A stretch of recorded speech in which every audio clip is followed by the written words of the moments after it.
What's up, guys? It's KB. Make sure you subscribe to the Underground Sports Philadelphia YouTube channel. Click the bell icon down below so you don't miss a single video from us. And thanks for tuning in to another video from Underground Sports Philadelphia. Now let's get into it. Philadelphia, baby, you're going to love it. Best sports fans in the world. Actually, the worst, but that's what makes them the best. What is going on, everybody? Welcome into episode number 732 of Underground Sports Philadelphia, presented by the city of Vineland. It's your boy KB coming at you from Underground Studios. And after a brief hiatus, because my man was on tornado watch, he was storm chasing pretty much. The man, the myth, the legend, HK, via Bloomington, Indiana, is back on the program. Yes, sir. You should have heard it last week. The tornado sirens were going off for what felt like an hour. Nastiest rain. I think I lost Wi-Fi a little bit. It was bad. But we're back. My boy Harrison was out here like Glenn Powell and Twisters. Yeah, pretty much. He said, let's ride. We got a fun show here for you as we are recording this. It is the bottom of the ninth inning down in Atlanta. The Phillies are holding on to a 4-3 lead. Jose Alvarado about to go strike one, strike two. Good luck. We're going to give you live play-by-play here before we get into the episode. The 0-2 pitch from Alvarado. Bit inside there to Austin Riley. There is a runner on first. 2 out. 1-2 count. Phillies lead 4-3. Trea Turner with a solo home run. First of the year. To give the Phillies the lead. His first of the year. The 1-2 pitch from Alvarado. Ground ball. Gets by Trea Turner into center field. Brandon Marsh is there. Runners now on the corners. As Austin Riley gets his second hit of the ball game. While we wait for the next batter, though, make sure you guys are following us on the socials at Underground PHI across the board. We're on every social platform, so be sure to follow us there to keep up to date with everything we got going on with the pod, with all your favorite sports teams. We're covering them all. So definitely follow us on the socials. Subscribe to the pod. Subscribe to the pod. I'm going to say it one more time for good measure because when you say things 3 times, it sinks in. Subscribe to the pod. Apple, Spotify, wherever you get your podcasts in audio form. Leave us a 5-star review. It goes a long way for helping this show continue to grow. Helps more people find Underground Sports Philadelphia and our entire catalog of podcasts on the network that I am now co-hosting 5 out of 6 of that are year-round shows. So if you want to hear my voice every single week on damn near every show, see, Casey and Owen got it good. They don't got to deal with me yapping all the time. Be sure to subscribe to the pod on Apple and Spotify. It helps this show continue to grow, helps all of our shows continue to grow. So keep subscribing on audio and subscribe to the Underground Sports Philadelphia YouTube channel, youtube.com/@Underground Sports Philadelphia.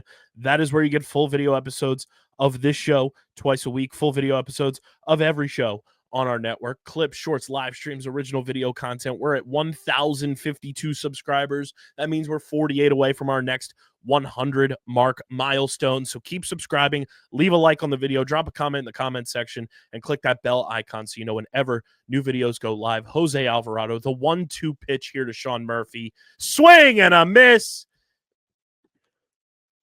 No, he fouled it away. Oh, I was like, ball game? Oh, no. I thought it was. It looked like he was walking away, and he's staying in there with his sports spec looking ass. But subscribe to the YouTube channel so we can keep doing more dope stuff with and for you guys. The 1-2 pitch from Alvarado. Inside ball 2. And this show is proudly presented by the city of Vineland, and the city of Vineland municipal calendar features city organized, city sponsored, and city affiliated events that are of public interest. The calendar, which is accessible at vinelandcity.org, is a good way for residents and visitors to build awareness, remain engaged with city government, and participate in local events. You can also follow the city of Vineland on social media via their Facebook, Instagram, LinkedIn, and YouTube pages. And through these tools, you can stay connected to the community and get important announcements about programs and services offered by the city. Vineland, New Jersey, where it's always growing season. And big thank you to Security 21 Security Systems and Paul J. Gillespie Incorporated for their continued support of this podcast.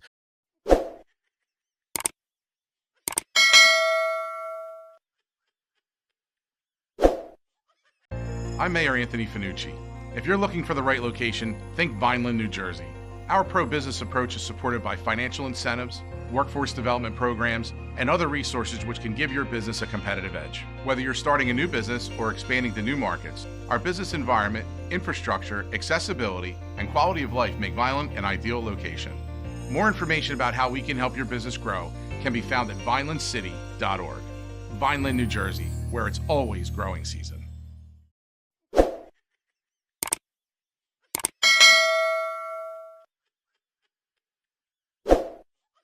Ladies and gentlemen, boys and girls, the Fightin' Phils have evened up the series down in Atlanta as Jose Alvarado strikes out Sean Murphy on a nasty pitch, shows some emotion, and the Phils win 4-3 to even things up down in Atlanta. We're going to talk about this Phillies Braves series to start off the show. And you guys know we got to talk to you about our friends over at 47 Brand. We love 47 Brand here at Underground Sports Philadelphia. Harrison, we just celebrated 4/7 Day, got 30% off some items over 47 Brand. So hopefully everyone took advantage of 4/7 Day. I got a nice little blank charcoal gray hat that I'm going to bring over to a local establishment and get the Vineland High School mascot logo embroidered onto it so I can wear it for all my broadcasts and rock the brand in everything I'm doing. 47's the best. They just released a brand new capsule on their website, the Pro Shop Collection. It's Masters Week. No better time to release these bad boys. It's a white hat, green rope, green font. It's released in MLB and NCAA capsules. It's like the coolest stuff. It's with their cooling burr technology. So it's actively cooling minerals inside the hat's fibers and everything. It's enhanced moisture wicking, helps your hat dry. So if you're sweating, it's not going to be, sticky and everything on your hat. Plus it protects. It's got 30 plus UPF protection to help protect you from the sun a little bit there. Awesome looking hats. They are so sick. Perfect for the golf course as golf season's right around the corner. But check out everything they have for your favorite sports teams. Officially licensed merchandise from baseball, football, hockey, basketball, college, minor league baseball. I say it all the time on these ad reads. Their NASCAR merchandise is second to none. Plus, they just fully restocked their soccer hats. There is a ton of new Liverpool gear for a lot of the Liverpool listeners here on this show. I know there's a lot of local Philly Liverpool fans. A lot of new Liverpool hats on 47 Brand's website. And I know I'm not a Liverpool fan per se, but some of these hats are so sick that I might just have to get it because they look fire. Use our link in the description. Shop everything from 47 Brand. And you get free shipping on all orders when you join the 47 family today. And we thank 47 Brand for being a proud partner of the pod. I just got this shirt at the Phillies New Era team store. 47 Brand. Bang. 47 hat on my head right now. Bang. Go check them out. They are the best. Harrison, the Phils just evened up the series. Trey Shiesty with the game-winning run there with the home run.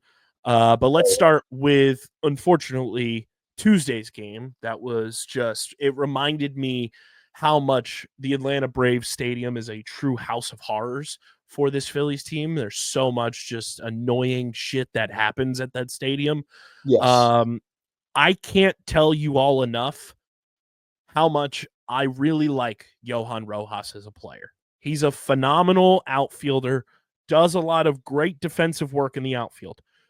But I cannot overstate this enough that Johan Rojas cost the Phillies a win on Tuesday night by not communicating. And that showcased his youth, his inexperience of kind of being the guy in center field.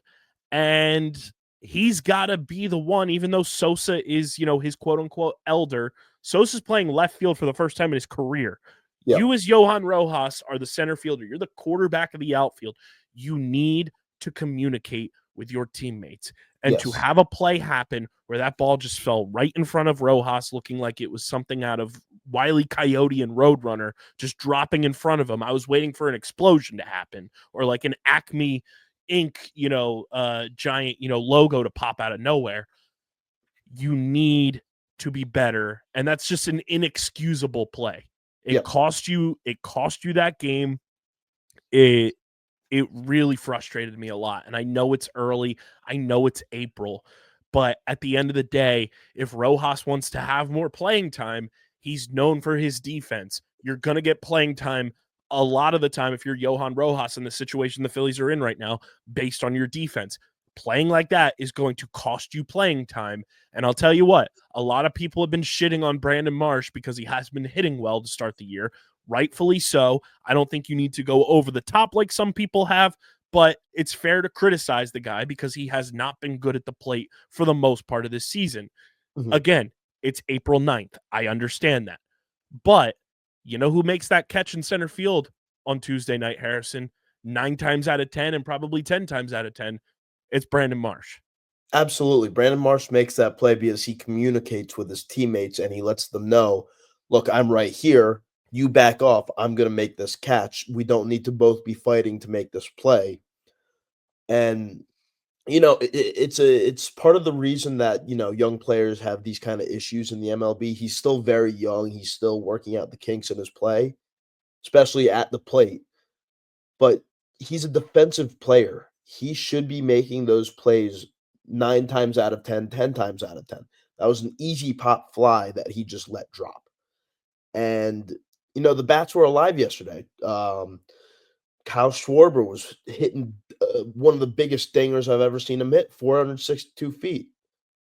And it's a shame that that game was a loss because the team was playing pretty well. And it just came down to inexcusable mistakes. Yeah, that's a game you should win. That is a game the Phillies should have won. They should be 9-2 right now. And again, I'm overstating this because I get it. I know it's early. But those types of games are the games that the great teams win. Yes. You find ways to win those. That's a game that the Phillies should have won. This series should be won for the Phillies. Another series win. Now we have to wait for tomorrow for the Phillies to wrap it up, win 4 straight series to start the year. But overall, some positive signs from Tuesday's game. Like you said, Kyle Schwarber nuked a ball. Yep. Nuked a ball, which was just very awesome. He sent that into the stratosphere. It was the hardest hit ball off of Chris Sale in his career. The previous hardest hit ball off of Chris Sale in his career was hit by Kyle Schwarber. On top of that, Bryce looked pretty solid. He went 1 for 4 with a run scored and a walk. Schwarber walked in this game too. He had 3 hits. Fantastic game, including that home run. Yep. The annoying part as well, on top of the Rojas defensive blunder, was your, let's see, 1, 2, 3, 4, 5, your 6 through 9 hitters. JT, Edmundo Sosa, Brandon Marsh was a pinch hitter, but he did have an at-bat. Bryson Stott, Johan Rojas, Max Kepler. So 6 guys came up to bat from 6 through 9 in the lineup, including 2 pinch hitters there. They got on base a total of 1 time, and it was JT drawing a walk. You're not going to win baseball games on a consistent basis if half of your lineup is not producing. Yep. And, the half that's producing, they're producing big time. Like, these guys are hitting the balls far, and they're getting on base pretty often. Hell, Schwarber had a triple yesterday. I don't think I've ever seen that man hit a triple in his life, let alone chug around the base. He was running like Jack Sparrow. Shout out Phillies Muse. Yeah, just he's got his little arms pumping. He's chugging down the base path. You need the Thomas the Tank Engine music in the background whenever he starts running.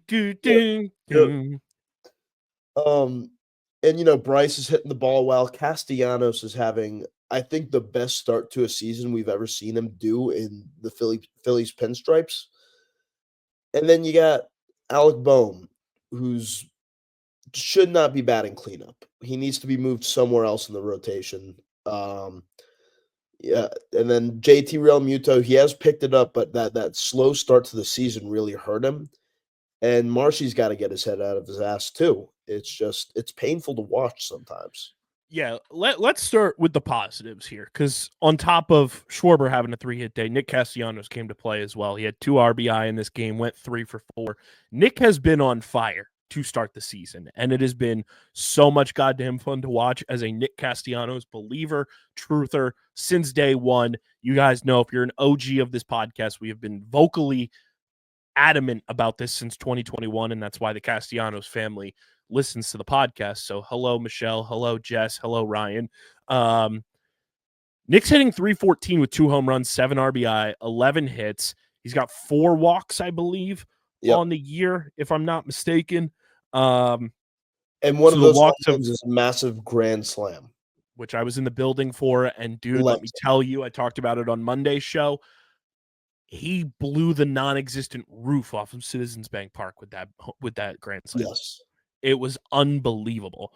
So he's got 4 walks as well. He's only struck out 4 times, and he's playing damn good baseball. Like, there's a couple plays in the outfield that I'm sure he would say he would like to have back. One of them tonight, one of them against the Dodgers on Sunday. But overall, he's been playing really, really above average defense. I would say even great defense to a degree, which he has since he's moved to right field, quite frankly. Nick has been awesome. And like you said, this is, if memory serves me correct, this is genuinely the best start to a season Nick has had in Phillies pinstripes, and it's very fun to watch. Yeah, he's playing out of his mind right now, and I think he's your early contender for the first All-Star on the Phillies roster this season. He's hitting 314 right now. Yes, like that is better than, if I'm reading this correctly, that right now that would be his 3rd best batting average of his career. He hit 309 when he was an All-Star in 2021 with the Reds, and his best batting average of his career was split. It was in 51 games with the Cubs in 2019 when he got traded to the Cubs from Detroit. He hit 321 in Chicago. But full season wise, 314 would be his best batting average of his career. Yeah. And he's doing all the right things. Like, we've seen Nick in the past try to almost like overhit the ball to a degree, and then that's when you start seeing him swinging at pitches out of the zone. He's not doing that right now, which is very, very good. His plate approach is not being talked about nearly enough, and I said that after he drew his 4th walk of the year early in the season. We weren't talking about it enough, and I was like, I know it's early, but like his plate approach and his plate discipline are looking like leaps and bounds different than what we have ever seen from Nick in a Phillies uniform, and I'm loving it. I love the way he's playing, and I hope it continues because it looks like he's playing loose. He's kind of just playing carefree, and I think that's when Nick Castellanos is at his best, when he's not overthinking, and he's said this before, like he doesn't like to think when he's up at the plate. He kind of just wants to see the ball, square it up, and put the ball in play. When he's doing that, that's when Nick Castellanos is at his best, and it looks like he's just genuinely having so much fun playing baseball right now. Yep. And if this continues, to balance out your other point, I think you need to move Nick into the cleanup spot. Now, does that mess with kind of his approach because you're moving him up in the lineup and you don't want to mess with that? Maybe. But I, as somebody who is a knower of ball and somebody who enjoys baseball and knows kind of the inner workings of the approach to just the gamesmanship of baseball, what's going on right now is Bryce Harper's not seeing anything in terms of pitches from opposing, hitters until tonight when he nuked that ball because it was right down the middle. But no pitcher on planet Earth right now needs to be throwing anything to Bryce Harper in the zone because Alec Bohm's hitting behind him. And again, if you know us on this podcast, we are Alec Bohm, like his biggest fans. But I will also be the first to tell you, Alec Bohm right now is playing horrendous baseball. Yes. And it's the worst I've ever seen him play. Tonight, his plate approach, even though it didn't result in much, was better than what we've seen, but still not great. And if you're going to play Alec Bohm, because his defense, outside of the blunder he had tonight, that was also in part Trea Turner's fault too, and just some weird House of Horrors shit that always happens at the Braves Stadium. you need to hit, if you're going to play Bohm because of his defense, you need to hit him lower in the lineup. He's got to be hitting anywhere from 7 to 9 right now. And I know he's supposed to be a guy that drives and runs. That's an RBI guy. You need to hit him probably 8th if I had to slot him in somewhere. Split up Marsh and Stott. Stott's been hitting way better than Marsh. So you put Stott either 6 or 7. Bohm's got to hit 7 or 8. And you go from there. I would honestly probably go JT, Stott, Bohm, Marsh. And then you go righty, lefty, righty, lefty. But Bohm cannot be hitting 4th anymore. It's too detrimental to Bryce. It's too detrimental to either Max Kepler or Nick Castellanos, whoever's hitting 5th. It's not a good success formula having a guy who is that off the mark right now, hitting in your cleanup spot when there's potential for massive at-bats. And I know you want to try to get the guy right lower in the lineup. Have him have those opportunities when a JT and Bryson are on base, rather than heart of the lineup, goes through, does their thing, and then Bohm comes up, either hits into a double play, swings at the first pitch, and pops it up because he doesn't get the whole bat on the ball. It's tough to watch Alec Bohm right now. And this is coming from a day one Alec Bohm supporter. Like, I have a PSA graded Alec Bohm rookie card on the shelf back here. Like, I'm not just some guy caping for Alec Bohm because he's Alec Bohm. No, I have been a huge fan of his since we drafted him. But the dude's got to figure some things out, and he's got to figure them out quickly. Otherwise, he's going to be out of this lineup because Edmundo Sosa's breathing down his neck. And who's breathing down his neck even more is Aiden Miller, who's getting ready to come up and be the third baseman of the future, probably in the next year or two. So Bohm's got to figure a lot out. And I think if I'm Topper, I got to sit Bohm down and say, hey, we're going to move you down in the lineup. We got to put either Castellanos, Kepler, JT, or Schwarber if it's a different lineup like it was tonight with Trey leading off and Schwarber hitting cleanup. Bohm just cannot be in the cleanup spot until further notice. I totally agree. He's fallen off in a way that I never thought possible. Like, last year, he was an all-star because he was just hitting lights out and playing damn good defense. And we're not seeing that at all this year so far. Now, I would personally put Castellanos in the cleanup spot right now, allow Schwarber to continue batting first, have him do that little mix-off with Turner as the 1-2 punch. Because then you have Schwarber as your cleanup hitter then. Exactly. And then, you got to keep Bryce Harper at the 3 spot. That's just his place. And it just makes sense to have Castellanos move up in the lineup right now, considering how he's been hitting, how he's just been playing altogether. And then, again, move Bohm down to 8 and have him bat around the same areas as Stott and Real Muto and Marshy. Let the daycare work together to get them all in the right headspace, even though Stott's having a great season so far. Marshy and Bohm aren't. So if you put them all together, I think that'll lead to massive success for the Phillies and for their personal seasons going forward.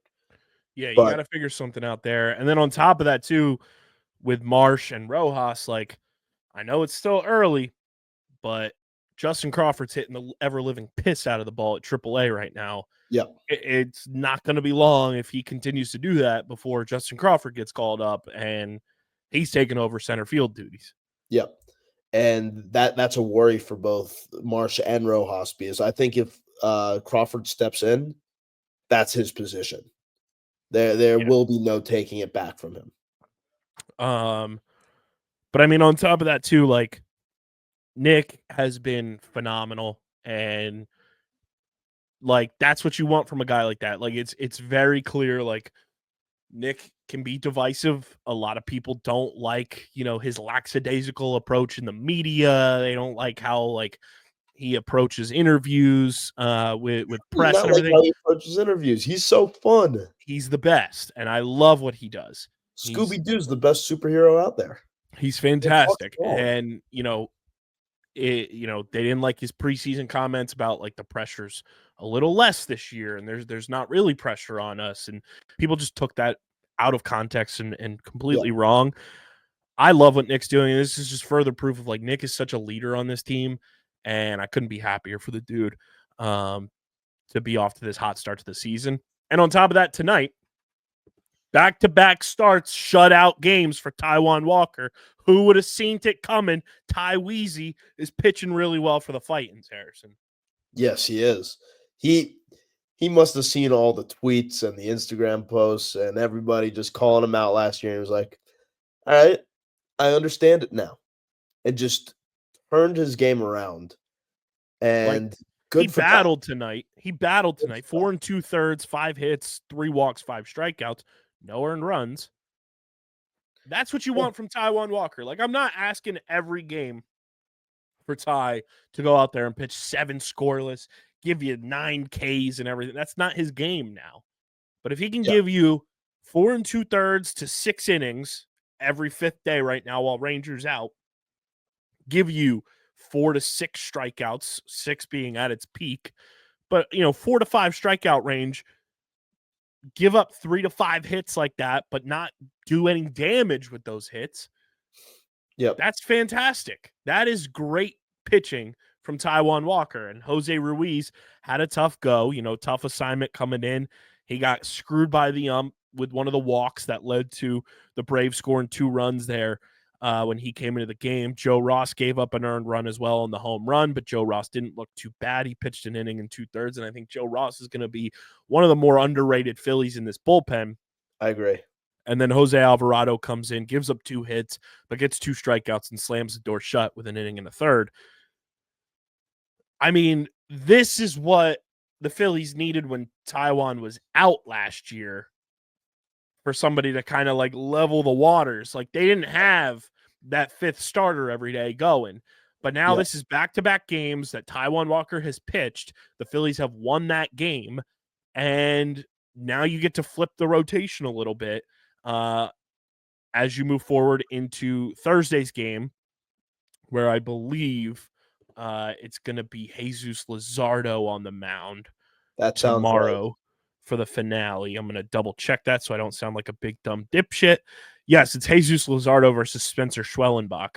And then after tomorrow in St. Louis, it'll be Aaron Nola on Friday. It'll be Christopher Sanchez on Saturday, and then Zach Wheeler for the finale against the Cardinals on Sunday. So, like, Taijuan gets a win here for you in a game that he pitches. He doesn't get the actual win, but the game he pitches, the Phillies win. Now Luzardo, who's been phenomenal, like I tried to tell everybody, gets to go out in this series finale against the team. It's not like he's unfamiliar against them because he pitched for the Marlins, obviously.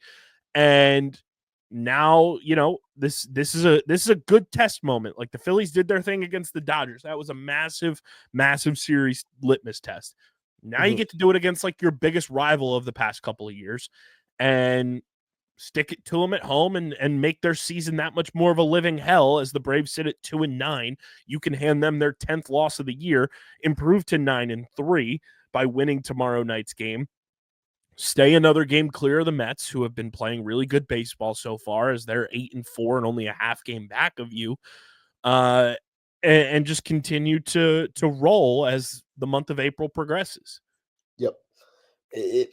They're off to a great start. And again, it is very early in the season. But I like how we're 11 games in. Yeah. I like how the pitching looks. I like how the hitting looks for the most part. We talked about our gripes with the hitting already, so don't need to hash that over again. But I like how the Phillies look. We're off to the best start we could have possibly hoped for. And, apart from undefeated, but that's very hard to do in baseball. And minus not winning Tuesday's game, but yeah, that's beside itself. All things considered, very good start for the Phillies so far.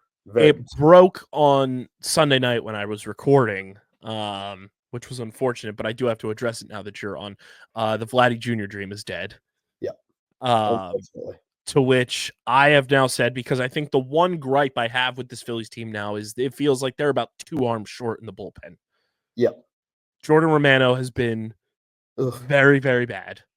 Big old dookie. Tanner Banks has not been good at all. And obviously we've got the boy who made a phenomenal go for Jersey Shore, the boy Aaron Combs. Shout out to Yeah. the boy making his debut there. We're only a few short months away from him being up with the Phils through Orion Kirkering pipeline of going from single A to the majors. No big deal. But I have a new white whale, Harrison, for the Phils at the trade deadline, especially looking at the way that division is looking for where this player plays baseball and their team kind of being a little mid, cheap owner. They've already paid the guy, want to get off the contract. The contract's very reasonable if you're a big market team. I am all in on the Phillies going and acquiring Emmanuel Clase from the Cleveland Guardians. I agree. I think that would be huge and would change everything up. Clase's 27. He just turned 27 in March. He's under contract through 2026. So you'd have to give up a decent amount to get the guy because obviously he's an elite closer. He's under contract for the rest of this year and all of next year. But he's young, fits the timeline of this team. He's an elite closer, something the Phillies have truly not had probably since Papelbon. And even then, it was like you didn't need Papelbon then. So it was like an excess luxury for a team that was going downhill pretty quick. I'm all about going and getting Emmanuel Clase. I know a lot of people will say go get Mason Miller from the A's. The A's are going to hold you at the stake and try to get a bounty from you. I think you can work a deal out with Cleveland where you give up a notable couple prospects here, but it's going to net you probably Clase and another player to come in from that Guardians team. And I'm going to look at their roster right now just to kind of get an idea of potentially who you could get. But I think Clase is now the guy that I really want this team to go and push their chips in to try to get to fortify and solidify the back end of the bullpen. So you have dudes where you're going Strom, you're going Kirkering, you're going Alvarado, and then there's Clase. Yeah, that would be a nasty lineup for the Phils to have and would get everything right in order for us to make a good push when it comes time to push for the playoffs, push for the World Series, and would shore up our pitching reserves and our bullpen. You know, he's been having a great year so far, and like he's almost like a fine wine. I don't know what the Phillies would give up, but I would be all about a package at the deadline. And I know we're talking about the trade deadline in April, but I just want to have it on the record here. I'm all about the Phillies going and getting some sort of trade done to acquire Emmanuel Clase and former Phillies great TV smasher Carlos Santana. Yeah. Oh my God. Santana off the bench. If we brought back Slam Tana, I would lose my mind. A switch hitting power hitter off the bench in the playoffs would feed families. Yes. And you can have him at DH. You can play him at first base. Can you guess how old Carlos Santana is? Because I'm kind of blown away that he is the age that he is. I want to, like, my head says, no, my heart says he's like 38, 39, but like it feels like he's 32. He's 39. He's 39. Jeez. It's crazy. He's 39. Oh my God. It has been 7 years since Carlos Santana was on the Phillies. No, it hasn't. 2018. No, it's been 7 years. Yeah. Crazy.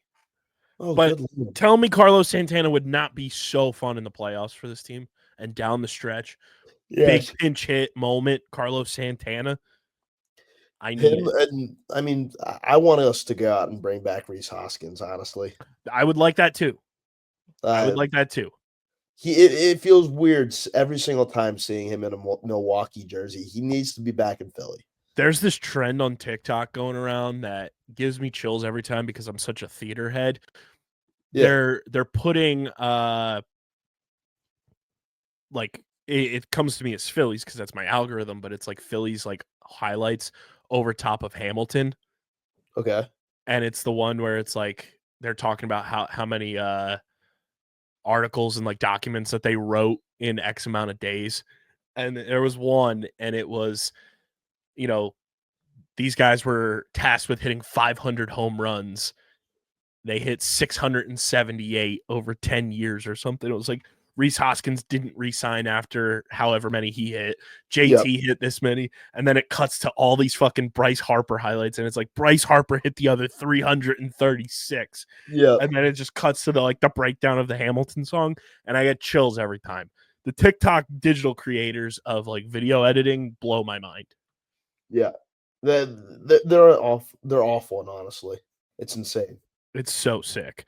But a good win for the Phils here. Shout out to Taijuan. Shout out to Nicky C. Shout out to Bryce and Trey knocking in those dinghies there to help the Phils get to victory.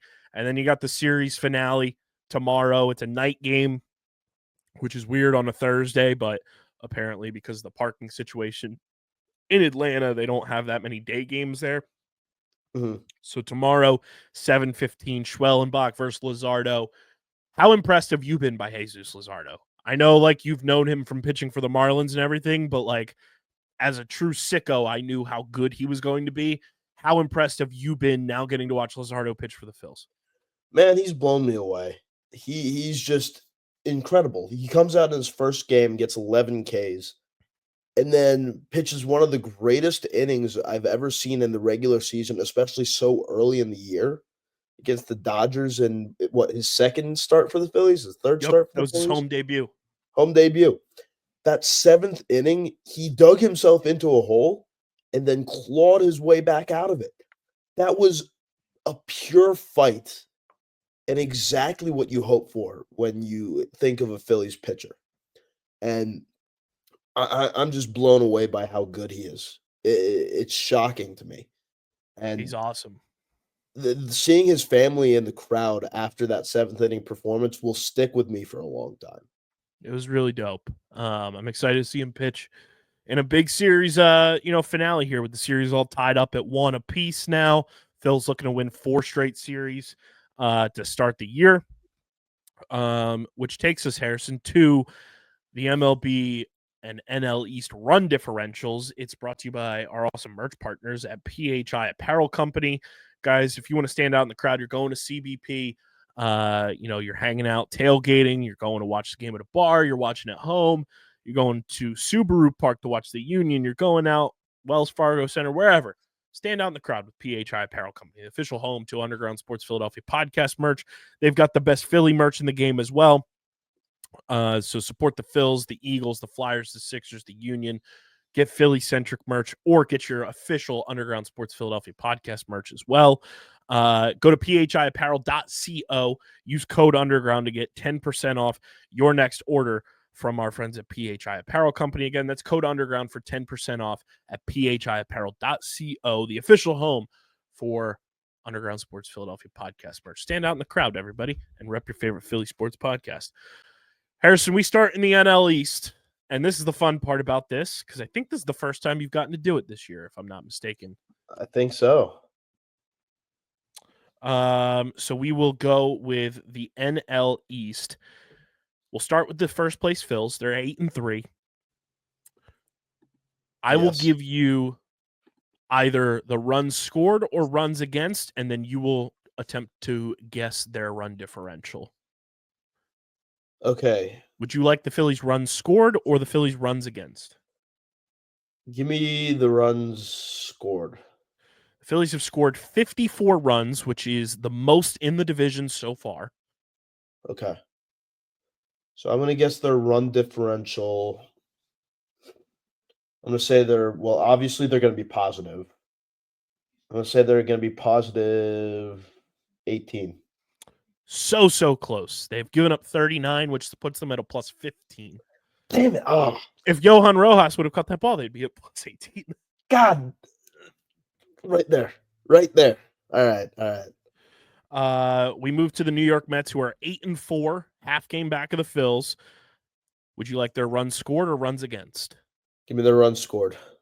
They have scored 45 runs, which is the third most in the NL East so far this season. Okay, since they're, I'm going to assume that this one's positive as well. I'm going to say they're plus 13. Ding, ding, ding, ding, ding, ding, ding. Nailed it. Bang. That is something that you can hold over Pat Pitts' head for the rest of time. I don't know if Pat Pitts ever guessed a run differential correctly in the amount of time he was co-hosting this podcast. Listen, I was so close with the Phillies, and I hit it nail on with the Mets. I'm just him. I know ball. We move to the third place Miami Marlins, who are 6-6. Now, Harrison, I will also give you another inkling here of what to expect the rest of the NL East way. No other team is in the positives. Okay, so all of this is now negative? Everything else is negative. Okay. The Marlins are 6-6, 2.5 back in the division. Would you like their runs scored or runs against? I'm going to take the runs scored again. They have scored 43 runs, which is the fewest. No, I'm sorry, second fewest. I apologize. They're second fewest in the National League East. I'm going to say they're -7. They are -11. Okay. Then we go to the 5-7 Washington Nationals. They're 3.5 back in the division. Would you like their runs scored or runs against? I'm going to stick with runs scored again. They have scored 53 runs, which is the second most in the division. Okay. But they have... Oh. This is tough. I'm going to say they are -10. They are -5. They have given up 58, scored 53, and are at a -5 run differential. Good on them. That's not bad. And then we go to the 2-9 Atlanta Braves, 6 games back in the division. Would you like their runs scored or runs against? Give me their runs against. They have given up 45 runs on the year. They've given up 45. Let's say they're -6. They are -11 as well. They have scored 34 runs, the fewest in the National League East, and the second fewest in the entire National League. That makes me feel good, but I wish I had gotten that one. I'm still happy I got the Mets. That was huge. That was huge. We'll go around the rest of the National League. The Cubs are 9-6. Take it with a grain of salt. They played a couple more games, just like the Dodgers. They've scored 96 runs this season. Jesus Christ. They're mashing, but they've also given up 68. So they have a +28 run differential, but they are scoring the shit out of the baseball. Yeah. That's insane. I wasn't too high on the Cubs going into this year, but that's impressive. The 6-5 Milwaukee Brewers were the first team to be struck by the torpedo bat craze, so they're still digging themselves out of a hole. They've scored 49 runs. They've given up 65. At 6-5, they have a -16 run differential. You know, if they didn't give up 20 runs to the Yankees in the first game of the season, second, yeah, that would be a lot better of a run differential, but those damn Yankees. The St. Louis Cardinals, who the Phillies will see this weekend, are 5-7. They've scored 72 runs. They've given up 74 for a -2 run differential. The Cincinnati Reds are 5-8. They've scored 48 runs, given up 46 for a +2 run differential. And the Pittsburgh Pirates are 5-8. They've scored 45 runs, but they've given up 64 for a division worst -19 run differential. Then we go to the most competitive division in the NL West. The 10-3 San Diego Padres have a +14 run differential. They've scored 57, given up 43.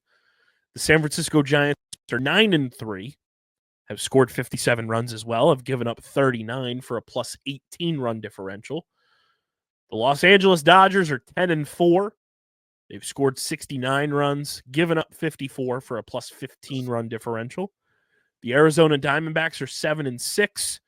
They've scored 72 runs, a division best, given up 59. They have a +13 run differential.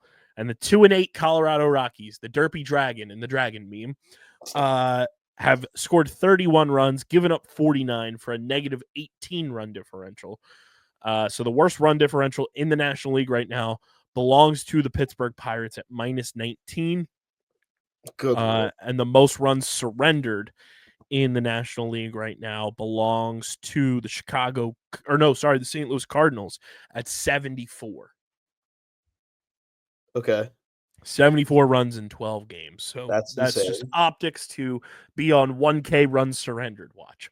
We'll move to the American League and we'll go through those quickly. The Blue Jays are in first place at 8-5. They have a +4 run differential. The Yankees are 7-5. They have a +23 run differential. They've scored the most runs in the American League at 82. The Boston Red Sox are 6-7. They've scored 67 runs, given up 59 for a +8 run differential. The Rays are 5-6. They have a +6 run differential. The Orioles are 5-8, and they have a -6 run differential. The Detroit Tigers are 7-5. They have a +14 run differential. The Kansas City Royals are 6-6. They have a -1 run differential. The Cleveland Guardians are 5-6. They have only scored 38 runs this year. They've given up 53, have a -15 run differential. The Minnesota Twins are 4-8, have a -11 run differential, and the Chicago White Sox are 2-9. They have a -7 run differential. They've only scored 34 runs this year. A -7 run differential is way better than I would have thought for the Sox. Yeah. But Yeah. did you see how they lost a game the other day? Brutal. That's so tough. You have the game tying run, rounding third, and he tweaks his hamstring. Brutal. Only the White Sox. Only the I White swear. Sox. The last division here, the AL West.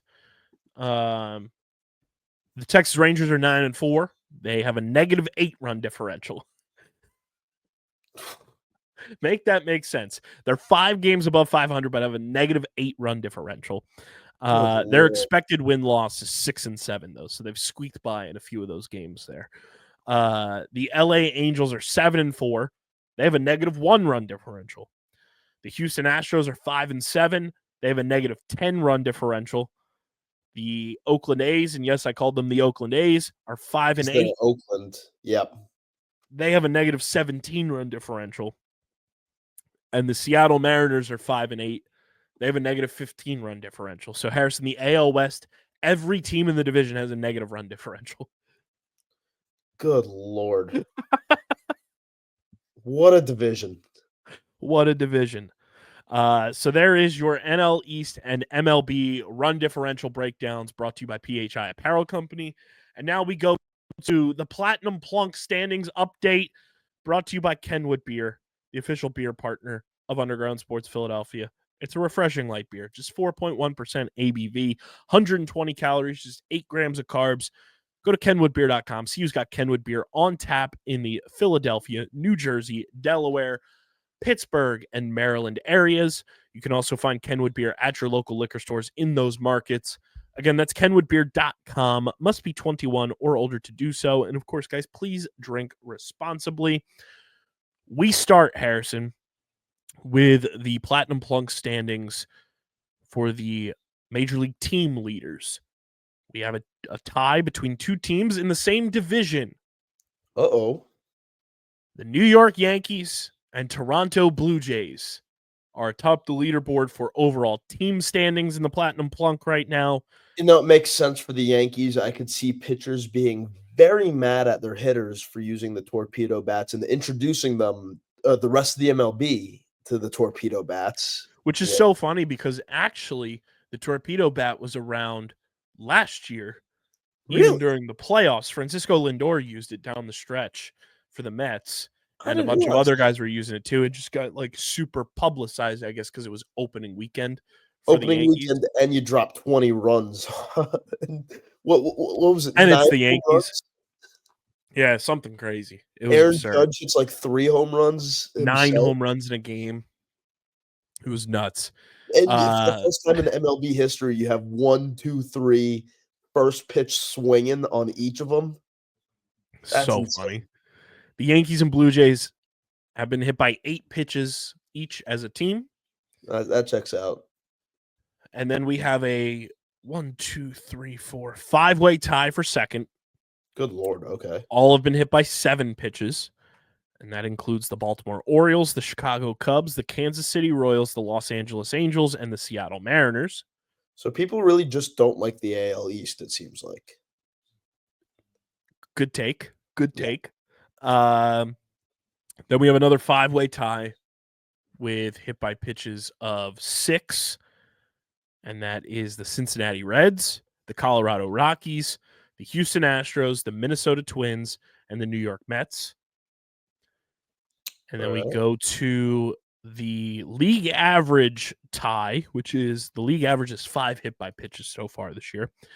Teams that have been hit by 5 pitches are the Arizona Diamondbacks, the Cleveland Guardians, the LA Dodgers, the Pittsburgh Pirates, St. Louis Cardinals, and Texas Rangers. Okay. The Brewers and Nationals have each been hit by 4 pitches. Okay. The Tigers, Marlins, and Padres have been hit by 3. Okay. The Giants, Tampa Bay Rays, and Kyle Schwarber have been hit by 2, because Kyle Schwarber is the only player from the Phillies to have been hit by a pitch so far this season. So there's your Phillies leader. Your Oakland A's, Atlanta Braves, Boston Red Sox, and finally, off the Clean Sheet Club. On Monday's show, they were on the Clean Sheet Club as the final team remaining, but the Chicago White Sox, Boston Red Sox, Atlanta Braves, and Oakland A's have all been hit by 1. The White Sox were the last team waiting to get plunked by a pitch this year, but they have finally been plunked. So far in Major League Baseball, 138 hit by pitches. God damn. That's a lot. It's a lot. And your leaders in your respective leagues, leading the way in the National League, Starling Marte, he leads all of baseball as well. He's been hit by 4 pitches so far to start the year. And then on top of that, Harrison, we have a 15-way tie in the American League for the most hit by pitches with 2. A 15-way tie? 15 players have been hit by 2 pitches. Good Lord. Insane.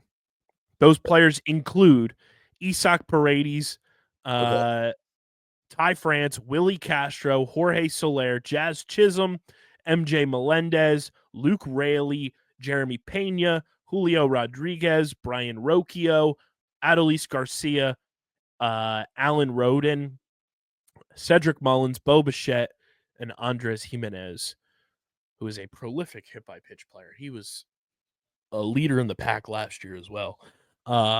He also led the American League in 2022 in hit-by-pitches, Andres Jimenez did. But a 15-way tie in the American League. Starling Marte leading all of baseball and the leader in the National League with 4. The Yankees and Blue Jays are tied as teams. And then Kyle Schwarber is the only Philly to be hit by a pitch so far this season. He's got 2 of them. Well, that's because Kyle Schwarber just keeps taking one for the team. Insane. And we're only at April 9th, and we'll be giving out monthly winners as well. So definitely keep track of who's been getting hit by pitches. Send us the hit by pitch videos if you see them. We want to see the craziest ones. Hopefully everybody stays okay, but we want to see those out of pocket hit by pitches because it means those guys are taking one for the team. They're taking them for the team. Yes, sir. So there's the Platinum Plunk standings update there, brought to you by Kenwood Beer. Let's move on to, I can't believe it's over. I can't believe it's over. March Madness. It's brought to you by our friends over at FOCO. Guys, shout out to FOCO. They powered our entire March Madness coverage this year. It was a ton of fun doing the live streams, obviously our bracket challenge, which we will be reaching out to our winner very shortly. And they hooked you guys up all throughout March Madness. FOCO's the best. They are the leaders in forever collectibles for your favorite sports teams. So use our link in the description. Check out everything FOCO has to offer for your favorite MLB, NFL, NBA, NHL, college, and more, from accessories, collectibles, and merchandise. Harrison, I got there. They call them Brixels, which is, I got the Lincoln Financial Field one, and we might have to do a live stream with an overhead cam and just pure Brixels ASMR. Yep. That'd be fun. 727 pieces. Good Lord, 727? It's a lot. It's a lot. That is certainly a lot. I think if we get to 1,500 subscribers on the YouTube channel, we'll do the Brixels live stream. Yeah, I think we should do that. You gotta show that you're invested. Yeah. But use our link in the description. Shout out to Foco for sponsoring the podcast and sponsoring all of our March Madness content this year. Harrison, the Florida Gators take it home. Chomp City, the champions, if you will, back on top. God damn it! Not Hey, the champion. I can't take credit for that. Ian Eagle dropped that one on the broadcast. That was well done by Ian. But Yeah. the champions of college basketball, the Florida Gators, they take down Houston. Hell of a game. And it was an insane game, insane finish to that game. Yeah, how do you not even get a shot off in the I final? don't know why 10 they didn't just seconds. take the 3-point shot there. You had space to take it. That dribble there was wild. And Yep. then to not be able to touch it because it would have been a travel violation there was insane. Yeah, just an all-time crazy game. But I think on top of that, now that March Madness is all said and done, we'll talk a little bit about that Florida team in a second. But when we look back, and I heard PFT from Part of My Take bring this up, when we look back on this tournament, I don't even we'll remember Florida won a championship, but the 2025 March Madness NCAA tournament will truly be remembered as the one that Duke choked away. Yes. And not only Duke, but like Houston choked it away as well. They were up what? 20? 18? I think the biggest lead they had was 12. 12? It felt like a lot more. They were just dominating in that first half. It felt like all Houston. And then they choke it all away. Yeah. That's a hell of a comeback by Florida. And a team who only got to the championship game by capitalizing on a choke by a better team, then choked it away. That's you can't write that. That's pure scripting at its finest. Yeah, like this is like the tournament of chokers. Yeah. But especially Duke. Screw that team. They are horrific and they cost me $600. Yeah, it's tough. Yeah. There's some fun players on that Florida team, though. They've got some titans on that roster. I am excited for Florida next year when Olivier Rioux comes off of the red shirt list. Yeah. Because you got a 7'9" monster who took a year off just to get himself set for American basketball. He's going to be insane. It did make me feel small when he was cutting down the net and didn't have to get on a ladder. Yeah, he's just sitting there like, all right, let me get the scissors. I felt like somebody could have just put me in their pocket at that moment. Yeah. Well, when Shaq has to look up to you, you're insane. Did you see the side-by-side picture of him and Tracy Wolfson? Yeah. Insane. Made Tracy look like a child. Just wild. It was a fun tournament. But again, it was such a like chalk madness year where obviously you get the 4-1 seeds. I know somebody brought up too that Florida, when they won their back-to-back titles, the last loss they had was like the end of February. This year, when they win their title, their last loss of the year was at the end of February. So, like, that's something to put in the back of our heads when we see Florida's schedule next year and years, moving forward, that if their last loss comes at the end of February, that final week, Florida's going to take it home. I mean, shout out to Walter Clayton Jr. Yeah. Dude's a hooper. I don't know where he's going to get drafted. His stock definitely rose, but I don't know where he'll end up. He'll probably end up a Sixer, and then something stupid will happen, and then we won't ever see him play basketball in a Sixers uniform. But he will find out he's allergic to the material that's used to clean Wells Fargo Center's basketball court. And his hands will just turn into like action figure hands. Yeah. He'll look into Medusa's eyes and turn to stone. He'll look into Rocky's eyes and turn to stone. He'll have boxing glove hands. Yeah, there it is. There it is. Yo, Adrian, I can't shoot the basketball. Oh, that would just be our luck. But he's very fun player. And I mean, Florida did the damn thing. They were like, DJ always says there's a very famous clip from last year with our March Madness analysis where Christian's punching numbers and analytics and everything, and DJ's like, March Madness is not about numbers, it's about vibes. Yep. And Florida was genuinely like the vibes team of the tournament that were like in the elite echelon of teams. Like obviously you had like the McNeese stuff and all that, and like you had some fun stories. You had the Crab Five obviously at Maryland, but Florida was like that vibes team, and the vibes shined through, and they end up winning. Like, let's be real. If it came down to Florida and Duke, which team do you think had better vibes? Florida, 100%. By a mile. Florida also had a point guard, unlike Duke. Yeah. Whoa. Duke did not have a point guard the whole year. Turns out having a point guard is pretty important. I think, just a little bit. Just a smidge. Just a smidge.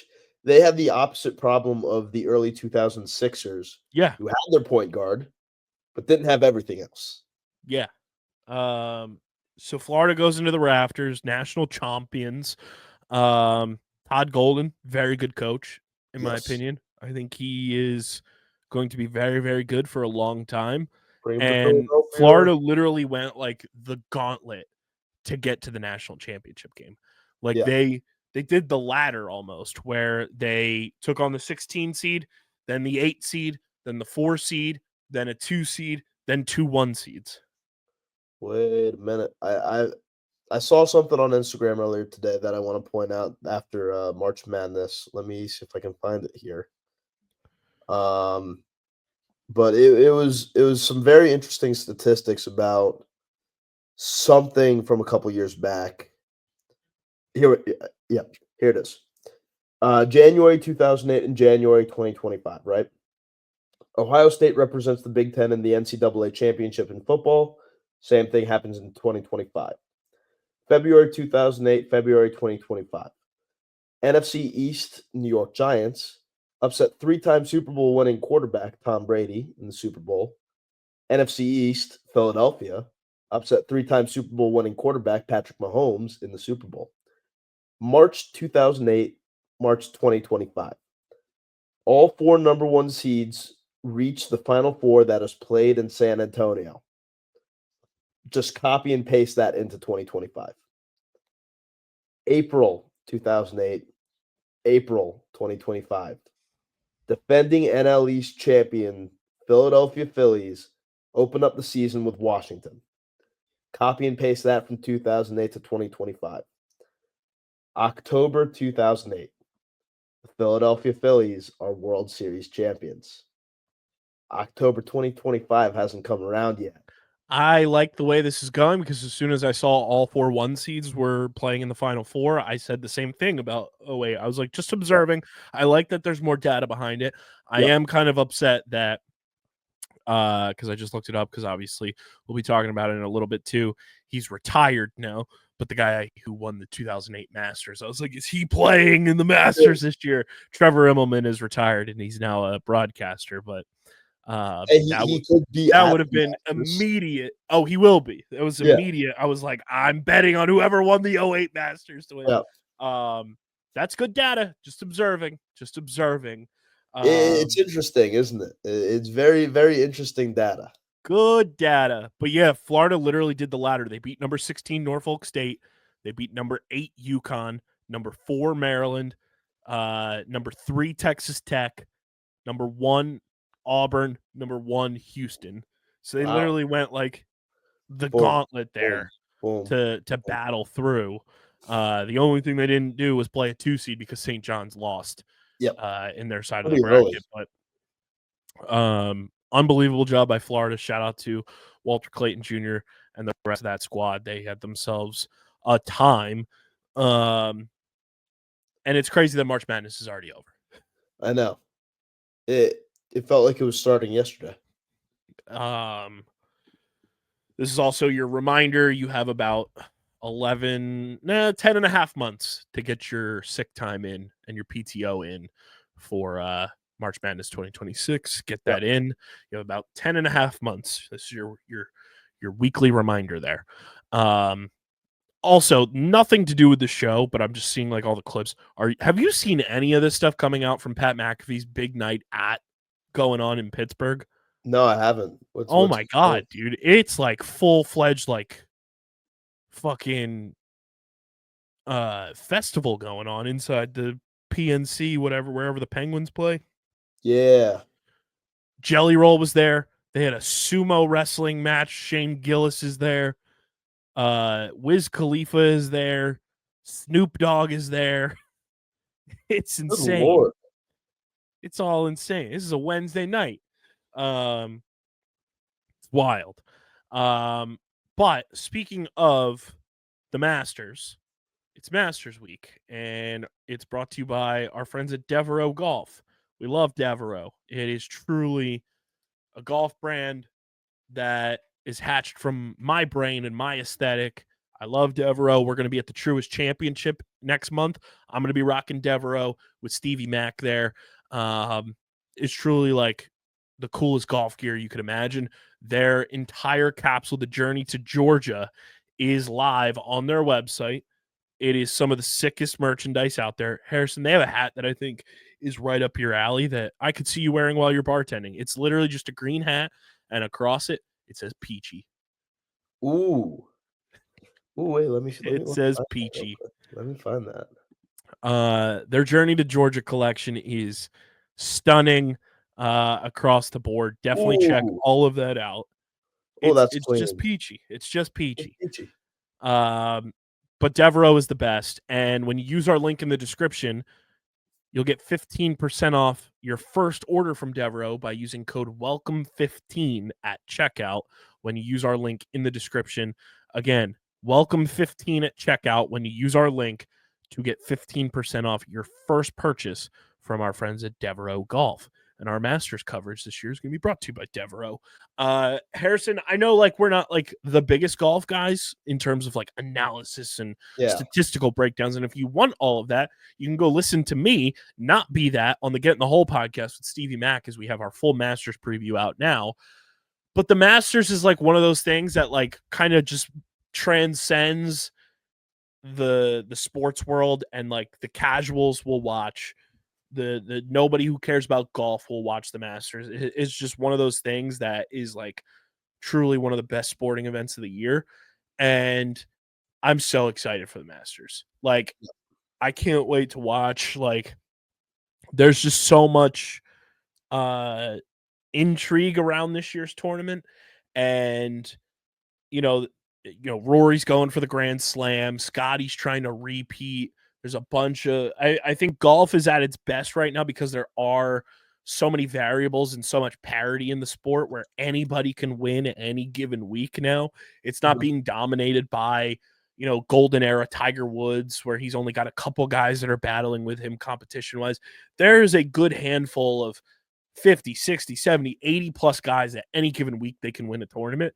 And the Masters is just like everybody's dialed in for it and able to watch it.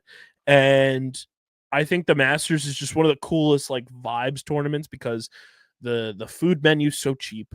Like looking at everything on the food menu is just incredible. I'm going to pull it up now because Getting the Hole tweeted it a couple days ago. I'm going to read this here for you, Harrison. You tell me you have $15. Yep. You tell me what you're buying. Okay. So here are the sandwich choices. For $1.50, you can either get an egg salad or pimento cheese sandwich. Okay. For $3 range, the pork barbecue, the savory tomato pie, the Masters Club sandwich, the chicken salad on honey wheat, the ham and cheese on rye, or the classic chicken. Those are all $3. Okay. Your breakfast items served until 10 a.m. You've got, for $2, Masters Blend fresh brewed coffee. Okay. Also for $2, a blueberry muffin. For $2.50, you get fresh mixed fruit. And for $3, you can either get a breakfast sandwich or a chicken biscuit. Ooh, okay. Your beverages, soft drinks, bottled water, fresh brewed iced tea, all $2. Okay. The Crow's Nest which is a Masters exclusive, as is the egg salad and pimento cheese. The Crow's Nest, a domestic beer, import beer, and white wine, all $6. Okay. Your snacks, apple slices, chips, plain and barbecue, $1.50. $1.75 will get you peanuts and cookies. Okay. One or the other is $1.75 each. For $2, Southern cheese straws, and also for $2, Georgia pecan caramel corn. And then for $3, a Masters exclusive, Georgia peach ice cream sandwich. Ooh. Okay. So how much was the chicken biscuit again? The chicken biscuit for breakfast was $3. Okay, let me see here. And how much was the peach ice cream sandwich? That is also $3. Okay, perfect. I've got it. What you got? Because the beer was $6, right? Beer was $6. Okay, so I'm taking the pork barbecue sandwich for my Okay. sandwich. That's $3. Taking the chicken biscuit. Okay. I'm taking the beer. I'm taking Okay. the peach ice cream sandwich, and that should all add up to $15. Are we going domestic or are we going import? Doesn't matter. They're both $6. But Probably gonna go in import. I am gonna go pork barbecue as well for $3. I mean, that sounds like the best sandwich. I've heard it's the best sandwich there. Yeah. Like everyone freaks out over the pimento cheese sandwich because it's $1.50. It's a Masters exclusive. I'm not a big pimento guy. No, give me No. the pork barbecue. I've heard it's like anywhere. Every rating I've seen is anywhere from an 8.3 to a 9.4. Ooh, that's So give me the pork barbecue for $3. I'll also do a little breakfast. I'll take a chicken biscuit for $3. Yep. I'm also going to do the Georgia peach ice cream sandwich for $3. That That's sounds my phenomenal. Masters exclusive. Yeah. So that puts me at 9. And guess what? I'm going to stay a little hydrated. Give me a bottle of water for $2. Yep. So that puts me at 11. And then I'm going to do. Actually, I'm going to do 2 bottles of water. So I got one for the back pocket for the back 9, which you can't say on the Masters broadcast. You can't say back 9 because it's too close to backside. And they don't want you spin up and saying backside. I'm going to do 2 bottles of water. One stays in the pocket, one to drink, and then I'll have a soft drink as well. There's my 15. I love that all these food and beverage options are so cheap. It's awesome. That's how it should be. Exactly. 100% how it should be. I'm excited though. Like the Masters is always one of those fun things to put on TV too, while you're just doing stuff around the house or just like hanging out at work and you just have it on TV. It's truly like the best. And I think it has one of the best like pomp and circumstance of sports. And I'm very excited for what's to come this week at the Masters. And if you want a full Masters breakdown, definitely go listen to the whole podcast. We had a very fun time. Intern Ethan did a full David Letterman homage with the top 10 list for the Masters, and it's the top 10 illegal things at Augusta National and at the Masters. It was very fucking funny. Oh, this peach ice cream sandwich looks incredible. Looks incredible. Oh my god. Oh my god. I'm hungry now, man.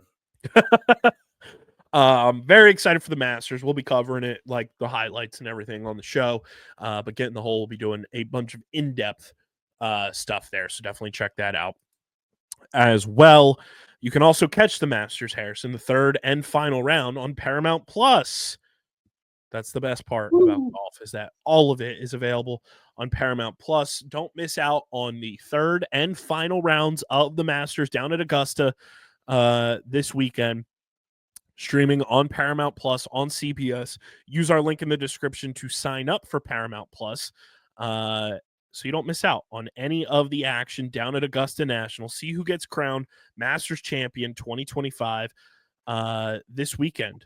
Will it be Scotty repeating? Will it be Rory finally on top at Augusta? What is it going to be? Stream the third and final rounds of the Masters on Paramount Plus.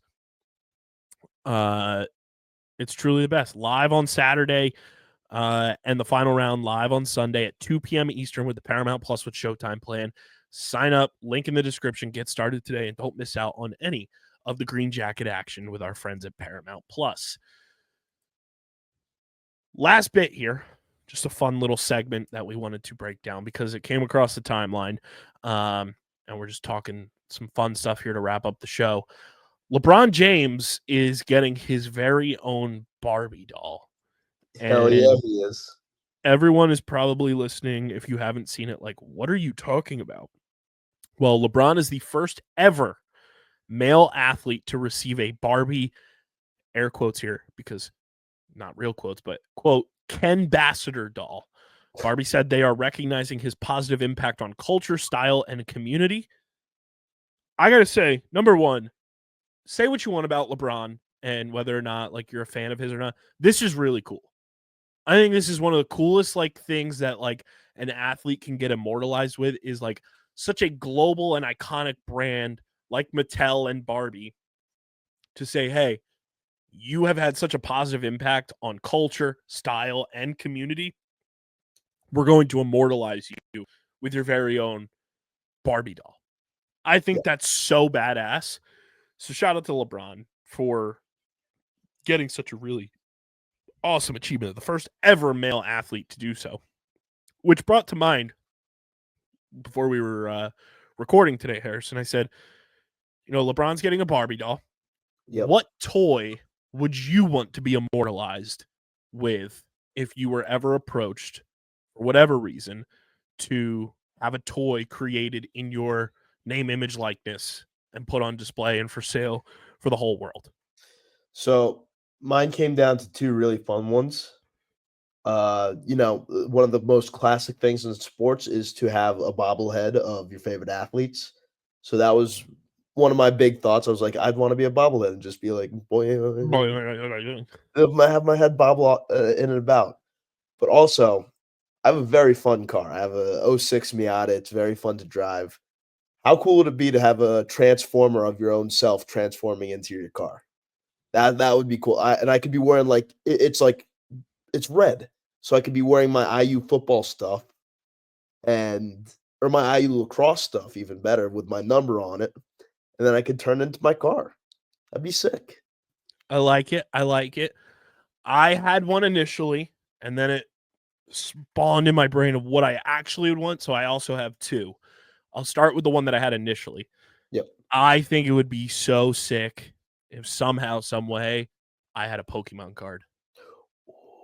I didn't even think about if that. If I was like an alternate art like trainer card in Pokemon, that would be like awesome. Because if you know me, I have been a Pokemon fan since it came to the United States. Like my grandma somehow when I was a kid got her hands on this like introduction to Pokemon VHS tape that only like I think only like 100 of them or something, like some small number were made. And my grandma somehow got one, and I still have it to this day.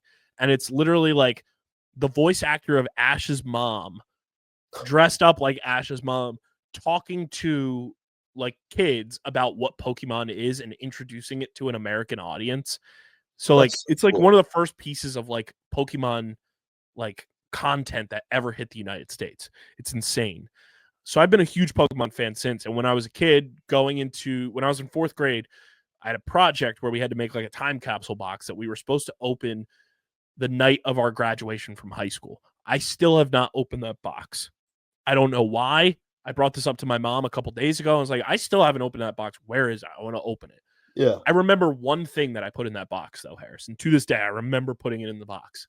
Okay. It is a tag from one of the stuffed animals I got as a kid from one of my Pokemon stuffed animals. And it's the Pokemon, like, word script logo.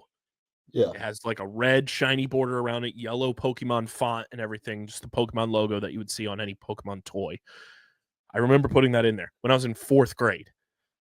Okay. To this day, I'm still a Pokemon stan. I love the show. I love the games. I still play the games, collect the cards. Like, I tell my parents every day they fucked up by not investing in Pokemon one way or another.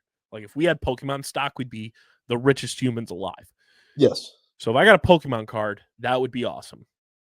But the real one that popped in my head after you brought up Transformers and this is what I would really love. You're going to be pissed you didn't think of this. Oh, no. Who wouldn't want their very own Lego?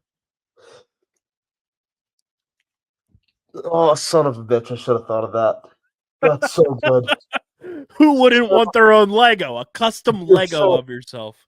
You're so right, too. Oh, my God. Being in the Lego movie or a Lego video game, too, from it. Or like a Bionicle version of... I love Bionicle. Yeah. Shout out to my one of my bestest friends in the whole world, Brandon Torres. We talk about Bionicle all the time. Bionicle was ahead of its time. It was.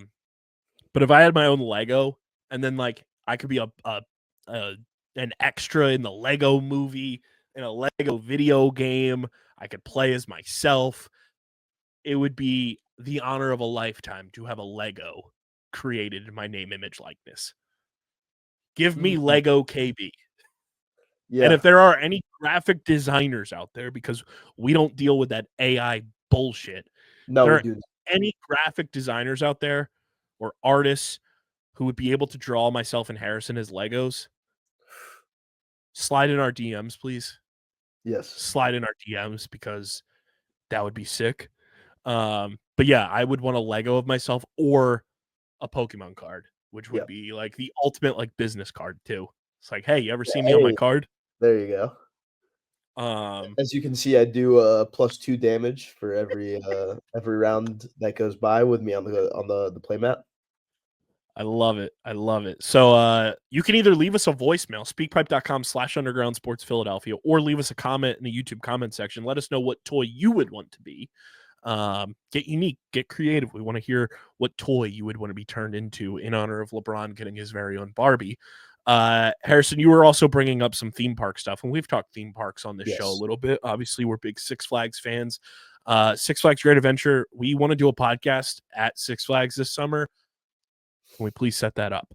But talk to me about what's going on in the theme park world, Harrison. So I've been getting a lot of videos on my feed from like Universal Studios. And it seems really cool that they've introduced a new park that's about to open fully to the public. They got like Nintendo stuff. There's a Mario Kart ride and a DK like Thunder Trolley ride or something like that, where you jump the track and it looks really cool. Then they've got like a full dark ride where you're immersed into like the world of monsters, and there's Frankenstein and Dracula and all this weird stuff, and it looks really cool. The animatronics look insane. That's sick. Brand new Harry Potter ride in the Ministry of Magic, and the Ministry of Magic looks ridiculous. It's worth taking a look up. Even the line looks really cool. And just interesting things going on. And I don't know. I've never been to Universal, but I really want to go. Me either. That's like one of the places I just never got a chance to go to. Yeah. I was also talking to my mom on Sunday when we were driving to the Phillies game.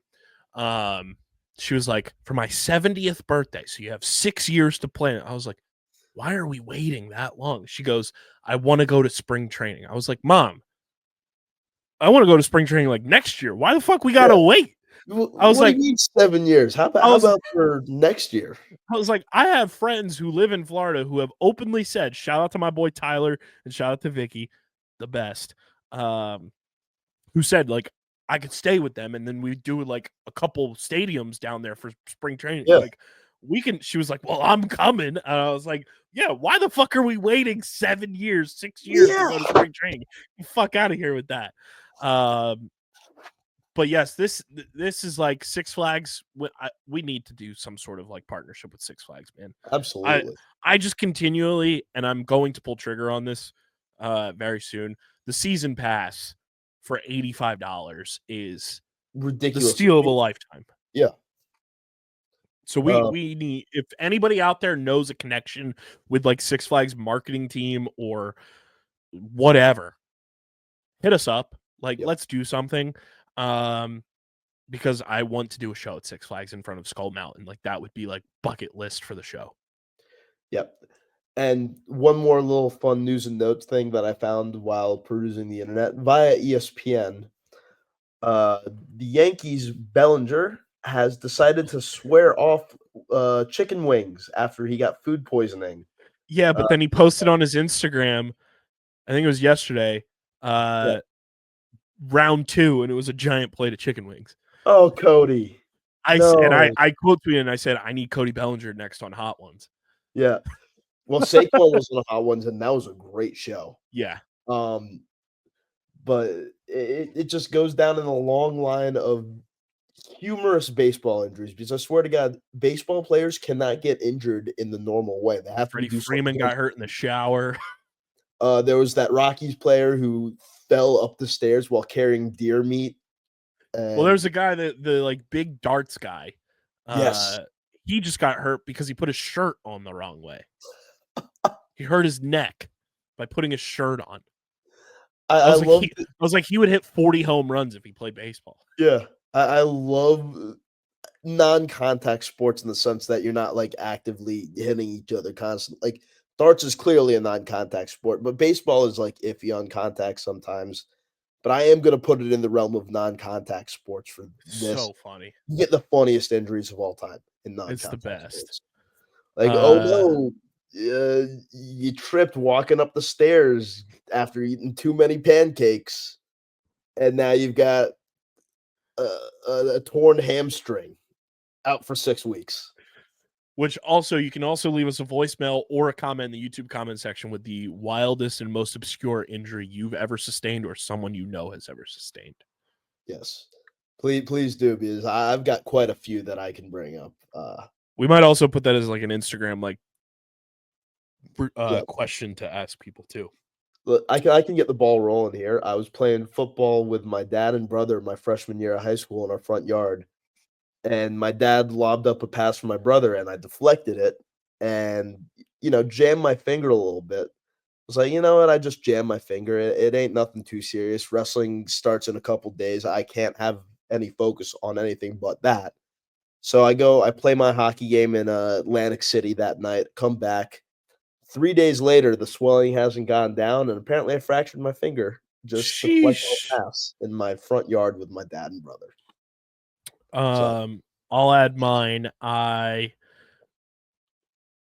was working at PacSun, shout out.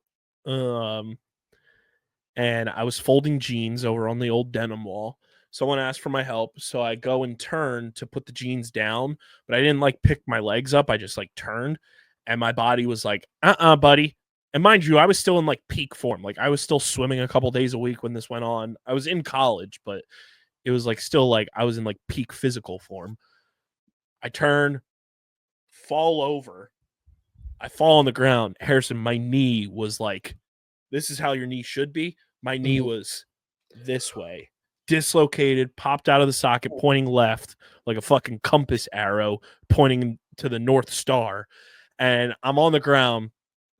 And my boy, Michael J., shout out to my guy, was my manager at the time. Comes over, he's like, bro, you are like ghost white. I'm like, yeah, my knee is out of the socket. I need you to call like my parents and then potentially an ambulance because I can't get up. And I'm chilling there. I'm drinking water to try to like get some like blood flowing in my body again. And I'm holding my knee, right? To just because I'm like, this hurts so bad. I don't know if I tore anything. Thankfully, I did not. I move ever so slightly. My hand, and because of that small motion, my knee pops back into place on its own, and I did it myself. That hurt almost worse than it popping out. It like slid back into place, but because there was so much swelling and pressure from it dislocating, like I still couldn't move. And ambulance shows up. They go, I hope these aren't your favorite pair of pants. Harrison, mind you, I just spent one of my 50% off discount punch codes for the month on these pants a week prior. They go and take scissors and cut up my pants to put an air cast on me. And I was like, motherfucker, no. I just lost a $60 pair of bullhead jeans. God damn it. No. And then I get gurneyed out in the Cumberland Mall in South Jersey here in Vineland. And I'm like waving like fucking Princess Diana through the mall, seeing all my friends working at the other stores. They're like, "Oh my God, are you okay?" I'm like, "Yeah, it's just dislocated my knee. No big deal." We're chilling. And then the guy in the ambulance had the nerve. He's taking like my vitals and blood pressure. And he's like, "Your blood pressure's a little high." And I'm like, "No fucking shit, pal. I just dislocated my knee. What do you expect?" Oh no, your blood pressure is completely normal. I wonder like, why. Jesus Christ. Oh my God. So I had an air cast on, and then I was in a full leg brace on my left leg, thankfully. So I could still drive, but I was in a full like leg brace for like 6 weeks. Ooh. I didn't tear anything. Literally just dislocated my knee and then like bone bruise from the dislocation. But Ow. all because I put a pair of jeans down on a table. That's oh my God. That's brutal. I think the only more brutal thing was one of the nights I was working at PacSun. We had this like probably at the time I was early 20s, maybe late teens. Late, like right before we close, probably like 40-year-old woman comes in and goes into the dressing room to try jeans on. She comes out. It's just me and my manager, who's a woman. We're the only two working. She asked me when she comes out of the dressing room, she goes, "Do I have a camel toe?" It's like, Jesus Christ. I was like, Devin, can you answer this question? I want someone else to field this. I can't take this right now. What the fuck? I'm like 19, 20-year-old, like still innocent as ever kid. Like, I'm still making like fucking that's what she said jokes. Yeah. And I have this like 40-year-old woman asking me if she has a camel toe in these jeans. Nuh-uh. I was like, what is going on? I love PacSun, man. What a job. I miss that job. Seems like a hell of a time. It was a doozy. I miss it every day. That's all we got for you guys on this one. Make sure you guys are following us on the socials at Underground PHI across the board. Subscribe to the pod, Apple, Spotify, wherever you get your podcasts in audio form. Leave us a 5-star review. Subscribe to the Underground Sports Philadelphia YouTube channel, youtube.com/@Underground Sports Philadelphia. That's where you get full video episodes of this show twice a week, full video episodes of every show on our network. Clips, shorts, live streams, original video content. It's all on our YouTube channel. We're 48 subscribers away from 1,100, and you'll get the Brixels live stream at 1,500. So keep subscribing. YouTube.com/@Underground Sports Philadelphia.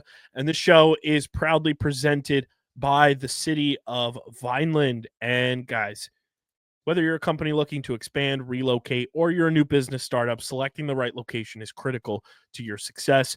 Vineland, New Jersey offers both an affordable business location and an excellent quality of life. The city's economic development department is a one-stop source for moving your project through the development and approval process, and their goal is to make this process as smooth as possible and to provide the fastest turnaround times in the region. If you're considering potential locations for your operation, contact the Vineland Economic Development Team at 856-794-4100. That's 856-794-4100, Vineland, New Jersey, where it's always growing season. And big thank you to Security 21 Security Systems and Paul J. Gillespie Incorporated for their continued support of this podcast. This has been episode number 732 of Underground Sports Philadelphia. A doozy of an episode.